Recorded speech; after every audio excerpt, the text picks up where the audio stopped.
Et ce matin, c'est vrai que les chants que nous avons chantés correspondent vraiment au thème qui a été déposé sur mon cœur pour nous ce matin. Et pour ceux qui nous suivent sur Internet, je me doutais plus que c'était pour un message pour tout le monde, hein, qui allait sur Internet, tout le monde suit dorénavant. C'est bien suivi sur Internet. Mais ce matin, il y a quand même une précision, quelque chose de spécial que le Seigneur veut donner pour ceux qui sont là ce matin. Et le Seigneur honore justement le fait d'être présent. Je crois vraiment qu'il y a une dimension supplémentaire. Et il peut y avoir ce qu'on appelle le logo, c'est une parole générale pour donner à tout le monde. Mais il y a le réma de Dieu qui est juste un mot, une chose, un truc bien important qui était là, que je dois recevoir ce matin. Et c'est ce réma-là que le Seigneur va nous faire l'honneur de nous donner à chacun de nous. J'ai pris un texte qui se situe dans le livre des Actes des Apôtres, au chapitre 16 et verset 25. Et cette histoire, c'est une fabuleuse histoire qui parle de louange, mais qui parle de prison. Et on voit l'histoire de Paul et de Silas, qui sont enfermés et qui se trouvent en prison. Enfermés en prison. Et c'est un peu la condition de nos vies, les cas où on peut se retrouver des fois dans des situations et on est comme enfermé en prison. Et c'est vraiment ça le truc. Il faut savoir une chose, c'est que quand la terre fut créée, la terre était une masse informe et vide. Et cette masse informe et vide, c'est pas normal parce que la Bible dit que quand Dieu fait quelque chose, tout ce qu'il fait est parfait. Vous êtes d'accord avec ça? Tout ce que Dieu fait est parfait. Donc c'est pas possible que dans l'univers, il y ait une masse informe et vide. Et cette masse informe et vide, il y avait des ténèbres dans la surface. Quand on entend la lecture de comment ce monde a été créé, on dit mais c'est pas possible, c'est moche. C'est pas fonctionnel, c'est pas Dieu. Hein, tout ce que Dieu fait est parfait, regardez-vous. Hein, il dit que nous sommes des belles créatures, des magnifiques créatures, des créatures merveilleuses. Je sais que quand vous me regardez, vous le pensez, mais moi quand je vous regarde aussi, je le pense, et c'est vrai. Et c'est ce que Dieu décrit de chacune de nos vies. Et cette masse informe et vide était en fait l'endroit où Satan et ses anges de démons ont été précipités. C'était leur prison. C'est l'endroit, la prison. La terre est la prison où l'ange déchu, Satan, a été précipité avec ses démons. Et c'était à cet endroit-là. Et c'est pour ça que le Saint-Esprit était au-dessus de la terre et passé au-dessus. Il dit l'Esprit survolait cette masse informe et vide parce qu'elle était comme le geôlier, comme le gardien. Il est emprisonné là et il ne peut plus rien faire. Et il a plu à Dieu de faire sortir de cet endroit la lumière.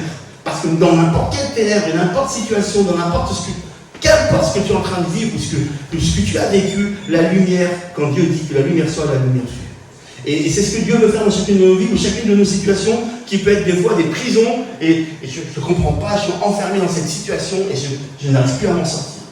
Et alors il y a des clés, bien sûr, que nous allons voir pour voir comment sortir de ça, mais une chose est importante, c'est que Satan est un menteur. Et vraiment le père du mensonge, il est déterminé comme le père du mensonge, Satan, et il est là, et il veut faire croire aujourd'hui encore que c'est nous qui sommes en prison et que c'est lui qui détient. Et ça c'est une folie. C'est une folie. Alors c'est nous les geôliers de la prison. C'est nous qui enfermons par le pouvoir que Christ nous a conféré et rendu. Quand l'homme arrive sur cette terre, il est là pour prendre autorité sur toute la terre et sur même les démons et sur même Satan qui est emprisonné. Mais les choses ont été faites à l'envers et puis Satan s'est introduit, l'homme a désobéi, n'a pas tenu son rôle et tout est parti en catastrophe. Mais quoi qu'il en soit, Jésus est venu rétablir l'état des choses en nous donnant à chacun de nous l'autorité conférée qu'il a acquise auprès du Père, qui est en nous par le Saint-Esprit, et nous avons autorité sur la vie aujourd'hui. Vous croyez? Vous sentez en autorité? Souvent on a des caractères autoritaires. On se dit, j'aime ce caractère autoritaire, mais c'est une chose, un caractère autoritaire, c'est d'avoir de l'autorité.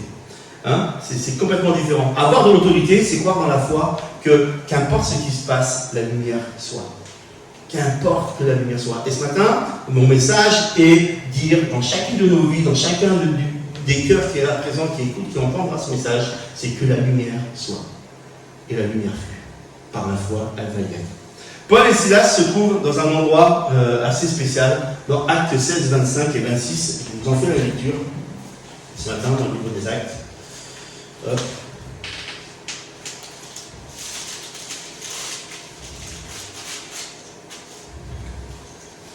Actes 25 et 26.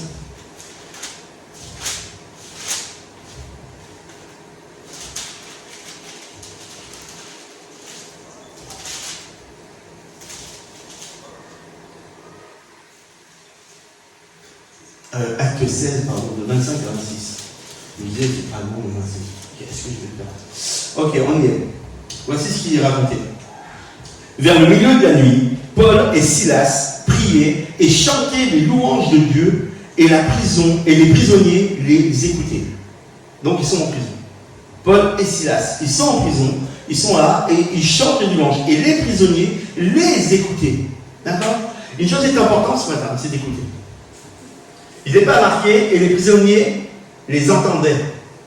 Hé, t'as ton regard où on dort. C'est pas ça qui est stipulé. On n'aurait pas eu besoin de le dire. La précision qui est mise, les écouter. Les prisonniers autour les écouter. C'est pour dire. Parce qu'on va voir le résultat qui va suivre ça. Tout à coup, il se produisit un grand tremblement de terre, au point que les fondements de la prison furent ébranlés. Au même instant, toutes les portes s'ouvrirent et les chaînes de tous les prisonniers se détachèrent. Vous avez raison de tous écouter. Voyez ? Le geôlier se leva et lorsqu'il vit les portes de la prison ouvertes, il tira son épée et allait se tuer. Pendant que les prisonniers s'étaient enfuis. Pensant que les prisonniers s'étaient enfuis. Mais Paul cria d'une voix forte, « Ne te fais aucun mal, nous sommes tous ici. » Alors le geôlier demanda de la lumière, entra précipitamment et tomba tout tremblant devant Paul et Silas. Il mena dehors et dit, « Seigneur, que faut-il que je fasse pour être sauvé ?» Ils répondirent, « Crois au Seigneur Jésus et tu seras sauvé, toi et ta famille. » C'est un message qui est fou de voir Paul et Silas en train de chanter dans une prison. C'était pas des petites prisons que les prisons qu'on a aujourd'hui. Je vous assure qu'aujourd'hui c'est l'hôtel. C'est juste peut-être un peu mieux qu'un Formule 1. Je ne dirais pas que c'est moins, c'est même plus, hein. Même plus pour ceux qui connaissent, c'est même le haut niveau là. C'est télé, téléphone, machin, il y a tout ce qu'il faut. Même Hanouna leur parle à travers la télé, on dit coucou, je salue les prisonniers, salut, vous êtes toujours en liberté dans ma tête. En fait, il n'y a plus de cause à effet aujourd'hui, hein. On est en train de casser beaucoup de choses. Je ne dis pas que, voilà, mais chacun, on doit être responsable de nos actes. Et c'est juste pour dire que la différence était complètement là. Là, c'était dans de la terre battue, c'était sur de la paille, et encore s'il y avait de la paille, et je ne sais pas si je renouvelais la paille, je pense pas. Je pense pas qu'ils avaient une toilette intégrée, je pense pas qu'ils avaient le droit de visite, je pense pas qu'ils avaient tout un tas de choses comme ça. C'était une grosse galère, la prison. Et en plus, c'était un moment de martyr. C'est un moment où les chrétiens étaient jetés, frappés, tués, ils étaient saccagés, enfin, il y avait des choses qui étaient là, qui étaient horribles de vivre ce univers. C'était pas un moment cool pour eux du tout. Et ils sont là en prison, mais ils chantent. Et c'est un moment qui est extraordinaire. Mais ça fait part d'une histoire, d'une autre histoire, où il y a eu un petit peu, 3 chapitres auparavant, à Acte 12, une autre histoire d'une personne qui est jetée en prison, c'est Pierre. Pierre est jeté en prison aussi. Et Pierre, quand il est jeté en prison, il va en prison. Et lui, carrément, ils lui ont mis une escorte avec lui, même dans la prison. Et ces gens sont dans la prison avec lui pour le garder. Non seulement il est enfermé, mais en plus dans la prison, il est avec encore une autre escorte. Et dans cette escorte-là, il y a les geôliers qui sont là, et lui il est au milieu et il dort. Il a enlevé ses affaires, ses habits, tout, puis il se met là comme ça, il dort. Il est dans un état totalement léthargique. Pour lui, c'est tranquille, on peut dire, il est en paix, tout va bien et tout. Non, ça ne va pas du tout, parce que l'ange de l'Éternel vient voir Pierre en prison, lui met un coup dans les côtes, alors qu'il dormait comme ça, sans doute, c'est pour ça qu'il avait pu atteindre les côtes. Il devait avoir les mains derrière la tête, il lui met un coup dans les côtes, il lui dit « Lève-toi promptement !» Ça veut dire qu'il n'était pas dans un état où Dieu devait... Il se dit « Oh, je suis dans la paix. » Non, c'est que tu n'es pas au bon endroit, tu n'es pas au bon moment. La prison, là, tu ne dois pas y être. Hérode avait prévu de saccager les chrétiens et de faire qu'ils se taisent. Mais ça, c'est le plan de l'ennemi pour chacune de nos vies. Les prisons sont faites pour que les prisons psychologiques, les prisons de vos vies, les prisons matérielles, les prisons qu'on peut avoir familiales ou autres, les choses qui peuvent se passer, c'est fait pour que tu te taises. Ferme-la, on ne veut pas entendre ta joie, on ne veut pas entendre ta foi, on ne veut pas te sentir vibrer dans ta vie, dans tout ce que tu fais. On veut juste que t'éteindre, on veut juste t'étouffer. C'est ça que veut faire l'ennemi de nos âmes. Il ne veut pas que tu sois toi, il ne veut pas que tu t'épanouisses. Et c'est ça le danger. Alors que Hérode, il représente ça. Il veut faire taire, il veut faire éteindre Pierre, qui est là, qui annonce l'évangile, les gens se tournent vers Dieu. C'est magnifique ce qui se passe. Et là, quand il va rentrer en prison, Pierre, au lieu d'être animé d'un feu et dire ah, allez, on va prier, on va faire des morts, rien, lui il s'endort, il pose ses affaires. Non, t'es sérieux? Oh Pierrot, réveille-toi. Et l'ange de l'Éternel vient, lui met un coup de pied, le réveille, il dit laisse-moi promptement et suis-moi. Et parce qu'il se lève et il le suit, les chaînes tombent, les portes de la prison s'ouvrent, il arrive, une première porte, une deuxième porte, il sort dehors, la porte de la ville s'ouvre et il peut s'enfuir. Et à ce moment-là, il se réveille et il dit ah, ça y est, je croyais que je vivais un rêve, mais non, c'est vraiment l'Éternel qui m'a sauvé de ce trou. D'un coup, il se réveille au moment de l'histoire. Allez lire ça dans Acte 12. C'est juste fou de voir que ce sont des gens de foi, des gens extraordinaires, mais même eux, c'est dans un état complètement léthargique et subissant la vie. Non, c'est ma vie, c'est comme ça, je dois vivre comme ça couché, je dois être là et survivre, je dois vivre, vous imaginez? Et bien souvent on dit, c'est ma vie, elle est difficile pour tout le monde. Qui n'a jamais dit ça? C'est ma vie, elle est comme ça, alors je dois la subir. Non, tu n'as rien à subir. Tu subis tes choix. C'est tout ce que nous subissons que nos choix. Et du coup, il se fait réveiller, et quand il est réveillé, il part, et puis il va voir dans une maison où il y avait des chrétiens, pour frapper à la porte, pour dire, regardez ce que l'Éternel a fait. Il dit, regardez, je suis sorti, je suis libéré. Allez le dire à tout le monde, allez le dire aux frères, allez le dire à Jacques, allez le dire à un tel, allez le dire à tout le monde. Et tout le monde a su l'histoire de comment il a été sorti de prison, et que Christ même vient dans la prison pour que la lumière soit, et qu'il soit révélé, et que nous sortons de nos états léthargiques. Et ce qui a été fait, du coup, ça a été annoncé à tout le monde. Tous les apôtres, tout le monde commençait à comprendre ça, et ça fait qu'à partir du moment où, deux chapitres plus tard, 3 chapitres plus tard, on voit que Paul et Silas sont jetés en prison, mais eux ils disent, bonne nouvelle, on va vivre des choses extraordinaires. Viens, laisse-moi chanter. Vous comprenez? Alors qu'avant d'être jetés, ils se sont fracassés. Ils ont été battus, ils ont été fouettés, ils se sont fait fracasser avant, mais ils savent que waouh, on va vivre un moment extraordinaire aujourd'hui. Hein. Parce que si c'est une prison, je vais pouvoir m'en sortir. Et ça c'est fou. Parce que justement, ça a été raconté. Ce que Pierre avait vécu a été raconté. Et si vous ne racontez pas votre témoignage, si vous ne racontez pas votre vie à ceux qui sont autour de vous, comment est-ce qu'ils vont s'en sortir le jour du malheur? D'où votre témoignage, ce que je vis est important, ce que je suis est important. Ton combat est mon combat. Je dois te raconter, je dois te dire. Et quand vous vivez des expériences, racontez-les à ceux qui sont autour de vous. Parce que c'est fabuleux. C'est fabuleux ce que nous vivons.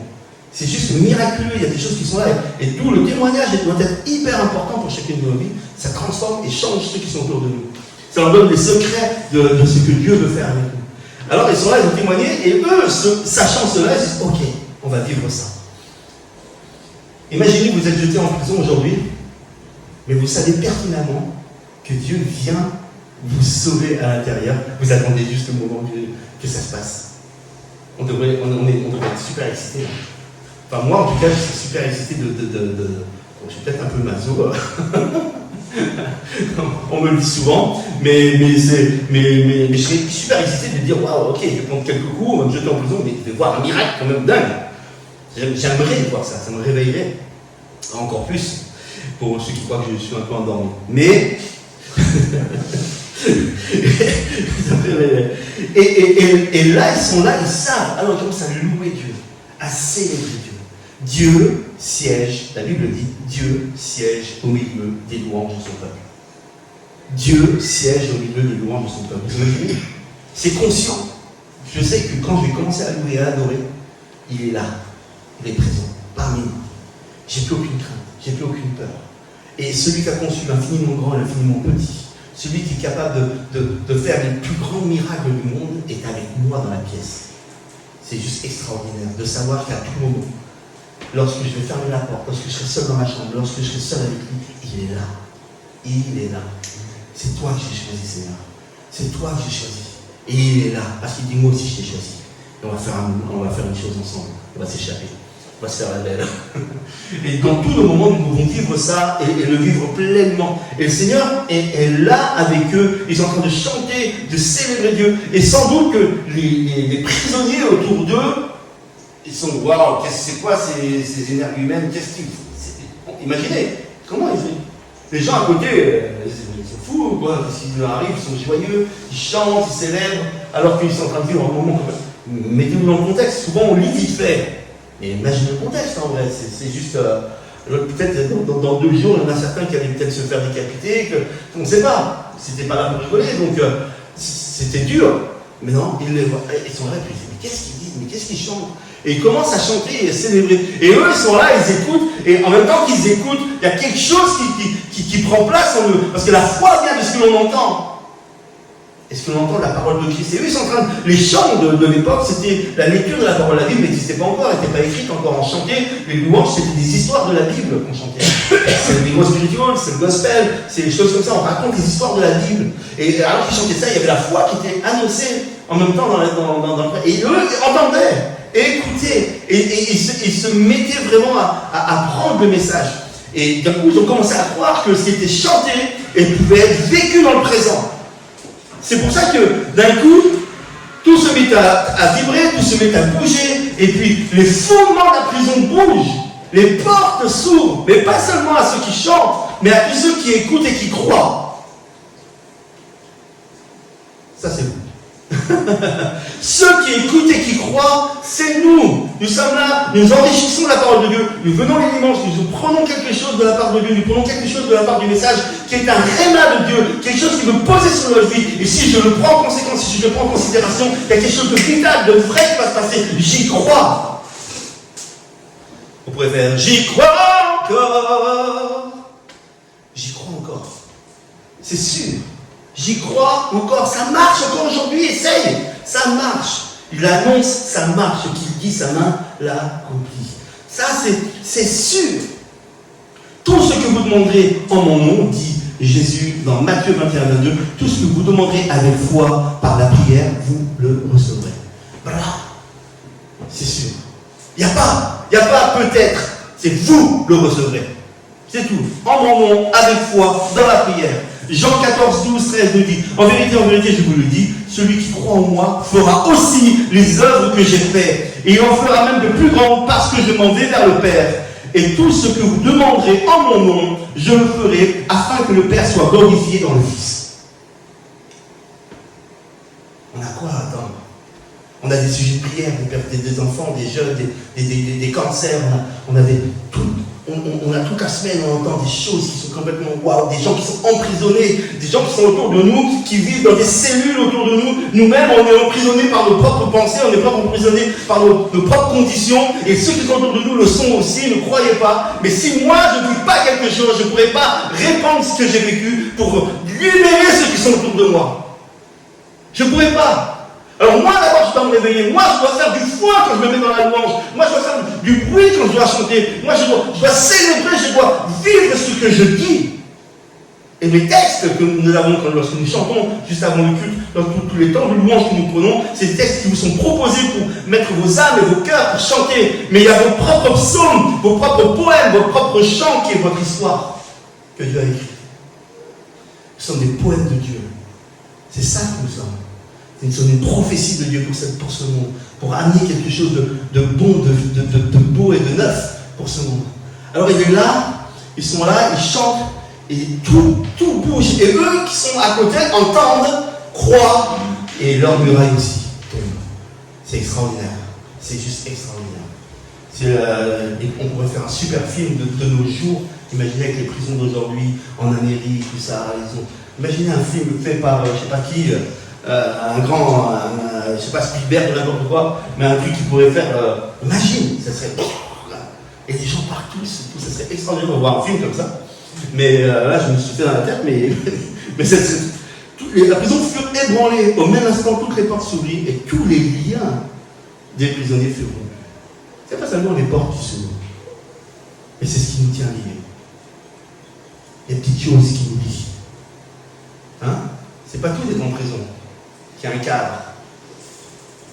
Mais c'est aussi ce qui nous lie à l'intérieur. Qui fait que nous sommes encore. Voilà.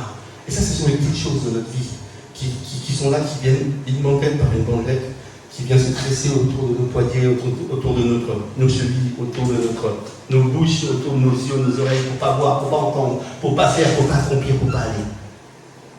Ah Seigneur, ce matin, je crois vraiment que nous allons être déliés. Je crois vraiment ce matin que nos prisons sont. Ce matin, je crois vraiment que nos conditions de vie changent aujourd'hui. Je le crois pleinement. Pleinement, je le crois. Tellement fort que le geôlier, eux, ils sont tous dans la lumière. Personne ne se plaint qu'on est dans les ténèbres. La seule personne qui demande de la lumière, c'est le geôlier. C'est lui qui n'est pas dans la lumière encore à ce moment-là. Alors on lui apporte la lumière. Et lui, il veut se tuer. Il veut se tuer parce que si jamais tout le monde part, on va dire c'est un traître. Et toi et ta famille, vous allez mourir. Tous les traîtres étaient tués systématiquement, non seulement eux, mais toute la famille. Ils étaient enrayés de la carte. C'est pour ça qu'il dit que dois-je faire?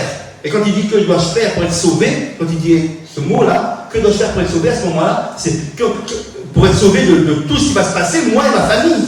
C'est pour ça qu'il dit crois au Seigneur Jésus, tu seras sauvé, toi et ta famille. D'où la réponse. Que la scène est courte dans l'écrit, mais elle représente tout ça. C'est pour ça qu'il dit toi et ta famille, t'inquiète pas, vous allez tous être sauvés. Parce que qu'importe ce que le mal veut vous faire, le bien est bien plus fort. Le bien est bien plus fort. Crois au Seigneur Jésus, tu seras sauvé, toi et ta famille.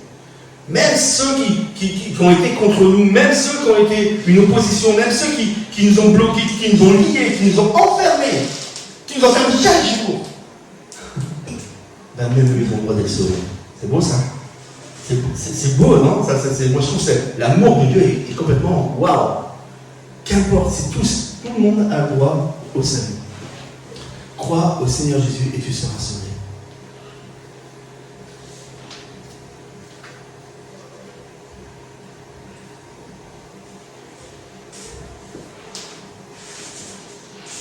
Qu'est-ce qu'on peut demander ce matin au Seigneur? C'est quoi votre prière? C'est quoi votre besoin? C'est quoi votre emprisonnement? C'est quoi votre condition actuelle? Et si on changeait ça ce matin? Ne plus être dans un état où je suis juste là derrière les barreaux à tenir et regarder l'horizon en cherchant encore une fois, Seigneur, comment m'en sortir? Comment? Ça se fait dans la louange. Ça se fait dans le temps de louange, ça se fait dans le temps de la prière, ça se fait dans le temps où je vais commencer à chanter, dans le temps où je vais commencer à célébrer. Quand Pierre est sorti de prison, alors qu'il était endormi, il lui dit, il leur habille, il dit, mets ton manteau, mets ta ceinture et remets tes chaussures. Et je crois que nous devons nous recouvrir de ce que nous sommes vraiment, de la représentation de Christ qui est sur nos épaules. De qui nous sommes vraiment pour vivre réellement ce que Dieu veut que nous vivions. Pierre va dire, waouh, je croyais que c'était un rêve. Peut-être que chacun de nos vies peut dire, moi aujourd'hui, là, c'est juste un rêve si jamais je pouvais m'en sortir. C'est juste un rêve. Mais c'est pour une réalité, on a vu que finalement c'était une réalité. Et quand Paul et Silas vont être là, après avoir été frappés, après avoir subi ce qu'ils avaient subi, se mettent à chanter et disent, je sais que c'est une réalité. Je sais que mon Christ est vivant. Je sais qu'il va venir. Je sais qu'il va me relever. Je sais qu'il va me faire sortir de mes liens et de ma prison. Mais moi, je vais chanter. Chanter. Chanter. Chanter. C'est pas pour rien que cette expression nous a été donnée. C'est pas pour rien que ça a été donné. On est en train juste de l'expression de l'âme, le chant est quelque chose de fort. Et c'est pas chanter pour faire du bruit, c'est chanter pour exprimer. On chante avec nos émotions, on va chanter avec nos tripes, on va chanter avec quelque chose. Qui va faire que dans le temps où nous allons continuer, là maintenant je vais reprendre des chants que j'ai fait tout à l'heure. Et dans le temps que nous avons maintenant, on va reprendre en considération chaque mot, chaque texte, chaque chose. J'élève un alléluia devant mes ennemis. Vous imaginez aujourd'hui, par rapport à en présence de mes ennemis, j'élève un alléluia malgré le doute qui m'envahit. J'élève un alléluia, mon arme, c'est cette mélodie. J'élève un alléluia des cieux qui combattent pour ma vie. Ça prend tout un autre sens, non? Vous êtes d'accord avec moi? Quand je prends ce chant, connaissant pourquoi maintenant. Donc c'est exactement la même chose. On est exactement dans la même configuration. On est là, nous peut-être prisonniers de ce que nous sommes, de ce que nous vivons, chacun pour sa part, mais ceux qui sont autour de nous, qui vont m'entendre chanter, vont entendre. Et croire. Donc à nous de manifester maintenant, à travers le chant, ce que nous croyons vraiment. Amen.